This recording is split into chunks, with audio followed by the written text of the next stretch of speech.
स्वागत है आपका आपके अपने चैनल देसी धमाका में सीरियल उड़ने की आशा में। अब यहाँ पर परेश ने बहुत समझदारी से रेणुका और बाकी सभी घर वालों के सामने एक शर्त रख दी है, जिसके बाद ही आकाश और रिया घर वापस आएंगे।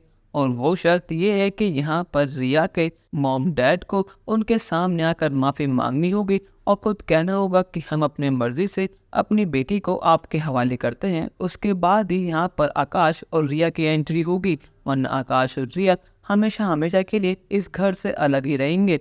पर लेकिन जिस चीज़ की किसी को उम्मीद भी नहीं थी, अब वही होने वाला है। यहाँ पर रिया के मॉम डैड इस शर्त को मानने वाले हैं और जॉय और उसकी पत्नी अब दोनों परेश के सामने हाथ जोड़कर माफ़ी मांगने वाले हैं।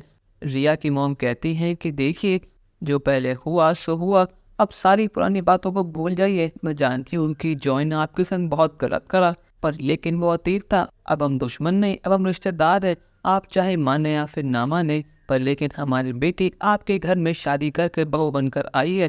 तो मैं चाहती हूँ कि जो चीज़ें खराब हो गई थी, हम उन चीज़ों को भूल कर एक नई शुरुआत करें, वो भी आज से ही। यहाँ पर जॉय भी कहता है कि हाँ परेश, मुझसे बहुत बड़ी गलती हो गई। अब मेरी बेटी का सवाल है तो मैं तुमसे दुश्मनी मोल नहीं लूँगा, और तुम्हारे से जो मैंने गलत करा था उसकी सज़ा मैं भुगत रहा हूँ। मेरी बेटी मेरे पास ही नहीं है। अगर वो इस घर में रहेगी तो कम से कम मेरी आंखों के सामने रहेगी। हम जब चाहे उससे मिल लिया करेंगे, उससे बात कर लिया करेंगे। आखिर माँ के वो हमारी बेटी ही है। अब ये सब देख कर सचिन तो बहुत हैरान है कि आखिर जॉय और उसकी पत्नी को एकदम क्या हुआ, जो यहाँ पर दौड़े दौड़े आ गई और सबके सामने माफ़ी भी मांग ली। पर लेकिन यहाँ पर जॉय के दिमाग में एक नया प्लान है कि एक बार रिया इस घर में आ गई तो वो कुछ महीनों बाद ही आकाश को डिवोर्स देकर उनके पास वापस आ जाएगी। और यहाँ पर जॉय और उसकी पत्नी कुछ मिलकर ऐसा करने वाले हैं जिसकी वजह से आकाश और रिया हमेशा हमेशा के लिए अलग हो जाए और उनकी पूरी फैमिली जेल में चली जाए। पर लेकिन क्या यहाँ पर जॉय इस प्लान में कामयाब हो पाएगा या फिर नहीं?